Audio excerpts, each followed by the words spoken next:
Salut tout le monde. Chose promis, chose due, mardi matin, on cause des 1/10 après le circuit.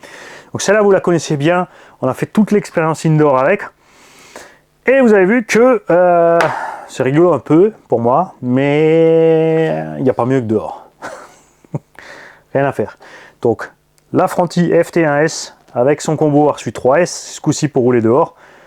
On a mis les Ride 28 qui ne ballonnent pas, qui sont là maintenant sur la XV01. Et c'était un régal. Alors j'ai toujours encore trop d'accroches sur le train arrière. J'ai assoupli la suspette à l'arrière pour récupérer un peu de direction aussi. On a assoupli l'avant. Mais on a tendance quand même encore à pas avoir assez d'angle de braquage. Même si ça braque à fond, elle tire un peu tout droit. Donc une solution simple, c'est de faire perdre de l'adhérence au train arrière. Donc soit mettre des pneus avec un grade différent qui sont un peu plus glissants, ou tricher un peu sur les angles de chasse.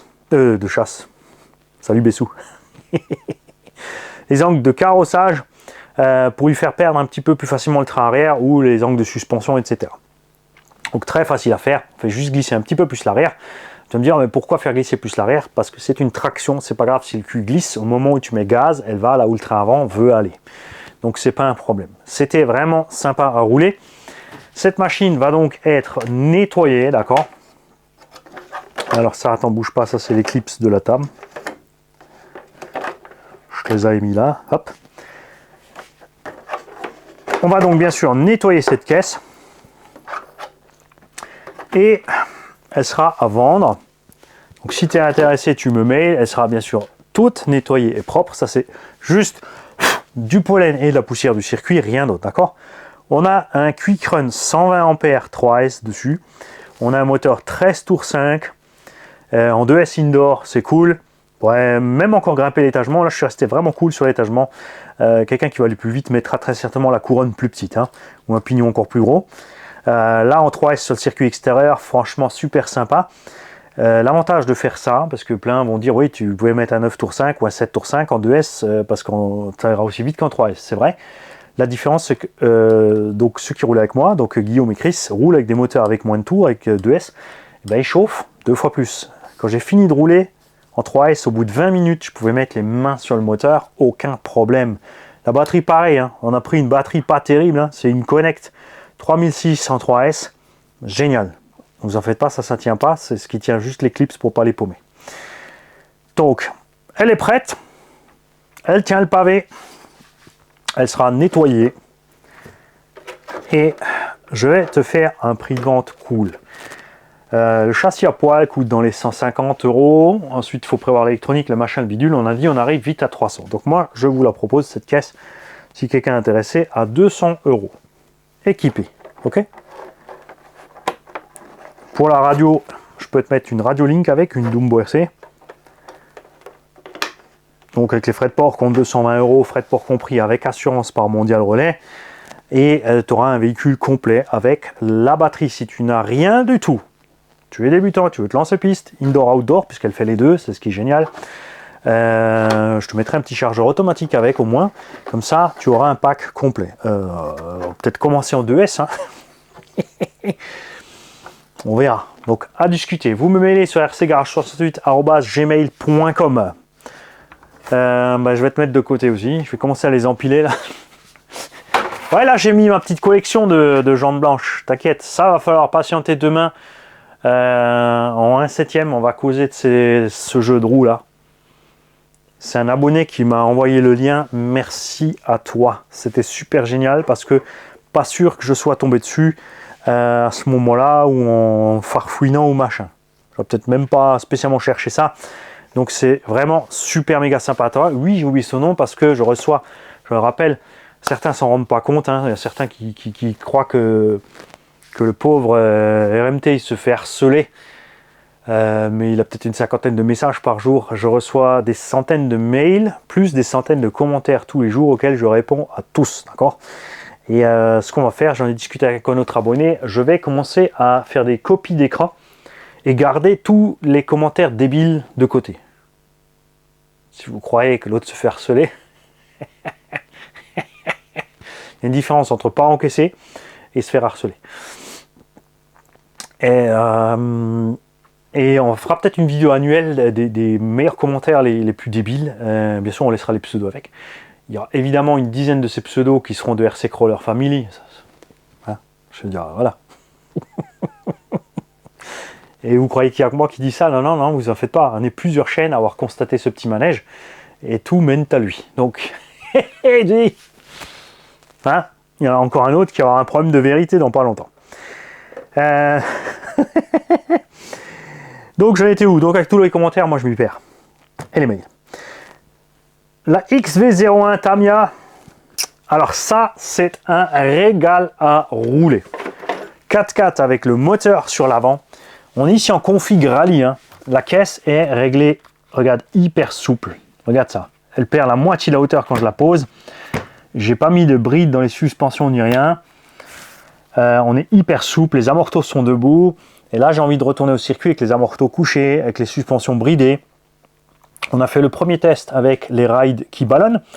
En 2S par contre. Donc c'était chaud. Ce qui a coupé, c'est le ventilo qui est... le moteur, je veux dire, le vario. Le moteur. Le vario est hyper encastré ici dans le véhicule. J'avais mis le cache dessus, on avait anticipé que ça pouvait chauffer. Donc j'avais emmené un ventilo, j'ai enlevé le cache, j'ai mis le ventilo, du coup ça allait. Alors si ça se promène comme ça, c'est à cause de la blague de la WeFly. J'avais réglé ça sur la WeFly.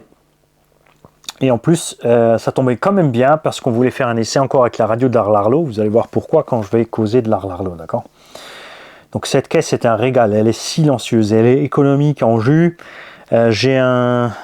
Je sais même plus ce que j'ai comme moteur, je l'avais dit dans l'autre vidéo. T'arrives pas à lire parce que c'est planqué derrière. 7700 kV. Mais j'ai le pignon d'origine du charbon. Hein. Et j'ai mis ça en 3S. Et en 3S, franchement, il y a bon. Il y avait juste pas bon avec la radio Larlo. C'est dommage que la... Bon, j'aurais pu remettre la WeFly parce qu'entre temps, Chris me l'avait remise en route. Donc on va y retourner. Avec celle-là, c'est certain qu'on va retourner sur le circuit. Un pur plaisir de rouler cette caisse. En plus, bon après le seul avantage en mode rallye, hein, ça je l'aurais plus quand je l'aurais rabaissé, c'est qu'il y a un paquet de fois dans la pelouse où j'ai pu m'en sortir sans problème. Elle tangue dans les virages, surtout que les pneus qui ballonnent, c'était chaud. À un moment, genre, les pneus étaient tellement chauds et mous que la voiture elle levait les pattes et commençait à béner comme un short course. Donc un peu chaud, mais franchement un régal. J'ai mis une 3S pour le deuxième run. J'ai mis la DXF 3S 9200 130C à bord, 6500 à bord, 130C en graphime en high voltage, donc 15,2 volts. Génial. Franchement, c'est sûr que je vais y retourner. Mon aile en scotch a tenu bon. Mon aile en scotch a tenu bon. Donc je vais peindre la carreau de la Lancia Delta que j'ai pour mettre dessus pour les prochains runs, quoique c'est un peu dommage, hein, peut-être plutôt achever celle-là et pas aller abîmer la Lancia. D'accord, donc celle-là, elle n'est pas encore dispo, elle sera dispo aussi, mais j'ai encore envie de m'amuser avec parce que franchement, de toute l'indice que j'ai roulé sur le circuit, même si elle n'était pas du tout en mode GT, c'était vraiment la plus funky à rouler sur le circuit. Ça, c'est top cool. J'adore cette caisse. Et pareil, hein, on fera un prix sympa. Si jamais tu veux réserver l'achat, tu me mails tout de suite. Pareil, hein. Le châssis à poil coûte 200 balles. T'as encore l'électronique, le machin, les pneus, les bidules. T'es pareil, t'es parti pour 300 balles. Je vais faire pareil, on va te faire un lot à 200. Ok? Et maintenant, parlons donc de cette Larlo. Je sais pas quoi, 949 bidule, truc mûche. Alors, les pneus d'origine. En 2S, c'est mou. En 3S, ça va. Mais sans plus. Il manque un truc. En 3S, c'est aussi rigolo que les deux autres en 2, en fait. Elle est bruyante. Elle est lourde. La direction n'est pas précise. Tu sors du virage, elle ne sait pas où elle va aller. Je zigzagouille gauche-droite. Je ne sais pas si c'est le cerveau qui revient trop doucement ou quoi. Quelque chose n'est pas tout à fait cool avec cette direction. Les deux autres, tu sors du virage, tu laisses filer au neutre, tu pars. Là, ça part dans tous les sens. Avec ces pneus-là, c'est très glissant pour faire du speedrun avec du roue qui ballonne. C'est pas la peine. J'ai ensuite mis les roues pour le speedrun. Jante alu, un peu plus grande, encore plus lourd. La vitesse était sympa. mais le contrôle tout aussi pourri. Alors oui, la ligne droite, ok, comme dit, ça part un peu bizarrement. Après, une fois qu'elle prend de la vitesse, ça y va. Elle trace, je sais pas si c'est l'effet aérodynamique ou juste la vitesse ou quoi. Et ensuite, elle va bien tout droit. Et là, il y a un truc vraiment super bizarre. Et c'est pour ça qu'on a aussi on a profité de la TAM, du bug de la WeFly. Enfin, le bug. Ces batteries étaient déchargées à 2 volts. Foutamani, il avait qu'à les changer tout de suite. C'est pas la radio qui fait ça, c'est réglé au niveau du vario et c'est extrêmement bizarre. J'ai jamais vu ça sur aucun véhicule. Ils ont fait ça clairement, je pense, pour les speedruns. À partir du moment que tu amorces un freinage, tu enfonces un petit peu puis un peu plus parce que tu arrives dans le virage, tu ralentis un petit peu et tu freines. La voiture enclenche un freinage d'urgence. Elle ralentit jusqu'à l'arrêt. Il n'y a plus de roue libre. Tu freines, tu vois, tu insistes un peu sur le frein, tu lâches ton frein et la voiture, vous allez voir sur la vidéo, elle continue à freiner tranquille et elle s'arrête. Si tu veux repartir, tu as un problème parce que tu es en train de freiner, le frein justement de secours là s'enclenche ou l'arrêt total pour le speedrun et quand tu retouches les gaz, eh ben, tu perds le contrôle. Donc ça, pour rouler, c'est pas cool. Alors bien sûr, les gens me disent « Ah, mais c'est pour le speedrun. Hein. » C'est pas que pour le speedrun. C'est la version normale 4600 kV. C'est fait pour rouler sur ton 2.3S. Avec ce moteur-là, tu oublies le speedrun, surtout que c'est une enclume. Donc je suis pas content. Je suis pas content. C'est pas mauvais, mais... alors au prix des préventes, moitié tarif, ouais. Mais au prix normal, maintenant, avec la taxe et les douanes, non. Après... c'est certain que c'est solide comme c'est foutu. J'ai donc mis ensuite les rides qui ballonnent parce que l'engin n'est pas super rapide et là ça allait mieux. Là ça allait vraiment mieux, mais on avait toujours tendance à perdre l'arrière. Je vais donc devoir travailler ces suspects. Il y a quelque chose qui ne va pas à l'arrière avec les suspects. On va checker cette histoire d'étagement parce que bon, après le problème c'est qu'elle est lourde, hein. C'est un moteur, pardon, 4300 kV en 3650 et l'engin est lourd. C'est trop lourd pour lui, donc je crains que de mettre un pignon plus gros va faire chauffer la bête. On va voir cette histoire de direction, peut-être essayer avec un autre cerveau pour aller mieux. Je vais me pencher sur le réglage vario si on peut dégager cette espèce de freinage d'urgence parce que c'est pas cool, c'est franchement chiant. Et si on n'y arrive pas, eh ben, on va sortir de là le vario, d'accord? Et on va mettre autre chose. Hein? Mais là, c'est roulable en 2S, mais comme dit, avec les pneus d'origine, tu as le cul qui part. Dès que tu veux freiner, tu as le frein d'origine qui s'enclenche. Et genre, tu pars pas sur ce modèle avec le 4300 kV là pour faire du speedrun. C'est pas un speedrun ça. Je veux dire qu'en 2S, on a les perfs de la Tamiya Cup charbon. Pour te dire à quel point c'est décevant. Donc non. Il y a des choses qui vont pas, on va rattraper ces réglages. Mais au prix où c'est vendu, comme dit, sorti de la boîte, c'est pas au point. Alors bien sûr, moi, je vais leur communiquer ça, hein, puisqu'ils attendent mon retour à ce sujet, parce que les autres, ils ont que fait des speedruns, ils ont décollé bien sûr tous, puisqu'ils m'ont pas écouté. Il y en a qui roulaient avec ces pneus-là. Je leur ai dit, ça ballonne, tu vas partir. Il y a le fond plat en dessous, c'est pas un fond plat, c'est un gigantesque aileron inférieur. Et ils se sont retrouvés comme ça à 150 km/h. Bye bye. Elle est partie à tous les coups. Donc ça va pas. Moi, je la veux pour rouler circuit. On va donc lui faire des réglages dignes de ce nom pour rouler circuit. Comme elle est lourde, il y a de fortes chances que on y mette un 3660 avec un vario de 120 ampères pour avoir des performances dignes de ce nom pour un châssis de ce poids-là. Une fois qu'on aura fait le nécessaire pour tenir le pavé, ok? Parce que là, je me suis pas amusé, je vous le dis franchement. Et vous savez que ça sent jamais bon. Quand ça m'amuse pas, il n'y a pas beaucoup de choses qui m'amusent pas. Il y a soit des perfs vraiment décevantes.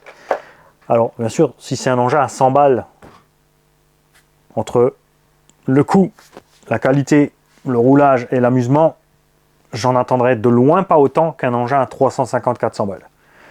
D'accord? Pour 350-400 balles, quand tu vois ce que j'ai fait avec les deux autres indices niveau perf et tenue de route, ça passe pas. Et c'est le cas pour pas mal de marques comme ça, hein, qui ont ce problème.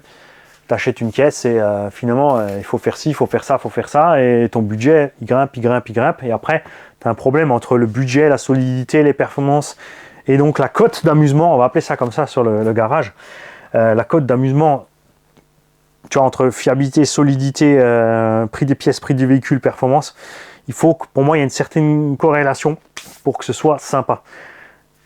Pour que certains comprennent aussi que, ouais, ok, ça, c'est 1250 balles, mais la cote d'amusement est au taquet avec ce truc-là. Ça vaut les 1250 balles. Bien sûr aucun de nous n'aurait quoi que ce soit contre si on payait ça le prix US. Aux US, le X-Max vaut 900 $.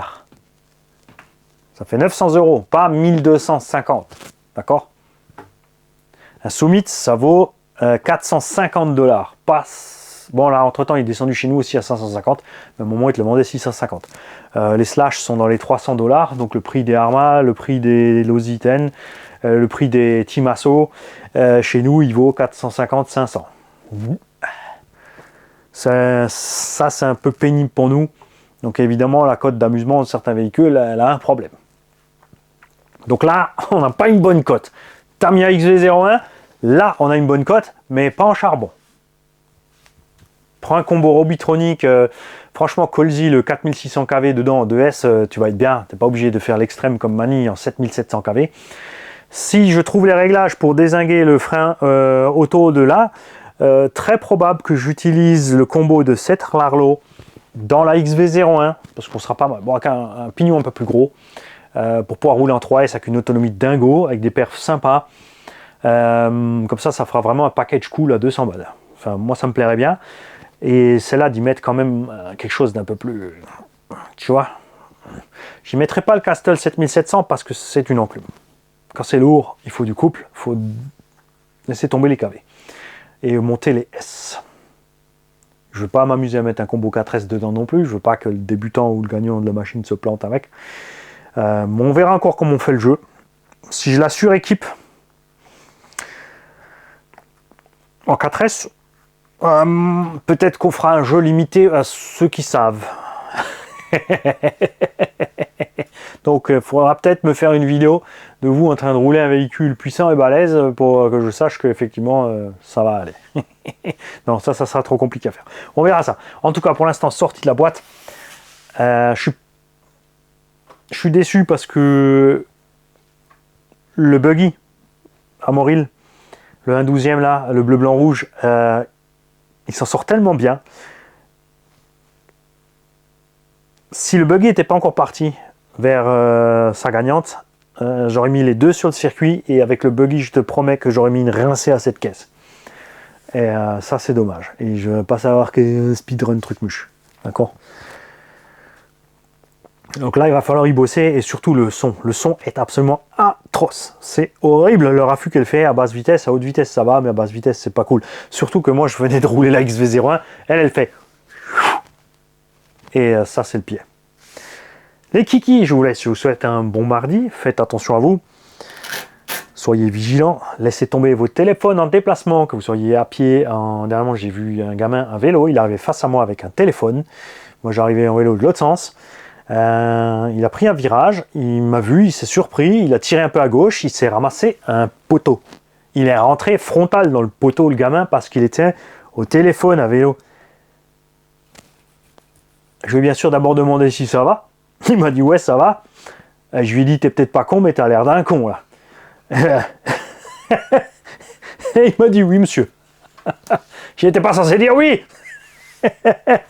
Mais l'autre, il s'est mangé. Enfin bref, y compris le cornichon. Hein. À pied avec le téléphone, il est passé devant le capot de la Opel. Il m'a pas vu. J'avais la main sur le klaxon, mais il tenait son téléphone. Je me suis dit on est au bord de la route, il va jeter le téléphone. Il va avoir des ennuis avec son vieux, ça va pas être bien. J'ai attendu donc qu'il soit dans une zone plus sûre. J'ai fait le tour d'un rond-point pour arriver en sens inverse du cornichon. Lui, il était près d'un buisson. Je me dis comme ça, il tombe dans le buisson et le téléphone avec. Et j'ai tiré le frein à main. T'aurais vu le petit? Il a changé de couleur. Pourtant, il est bien bronzé là, mais il était plus blanc que moi maintenant. Je t'assure. Donc faites gaffe à vous, on a de plus en plus de ça, hein, de gens qui font pas gaffe. J'insiste là-dessus parce que c'est débile. Et vous savez que j'aime pas les trucs débiles. Quoi? Ah, j'ai fait aucune allusion là. Je n'ai rien dit.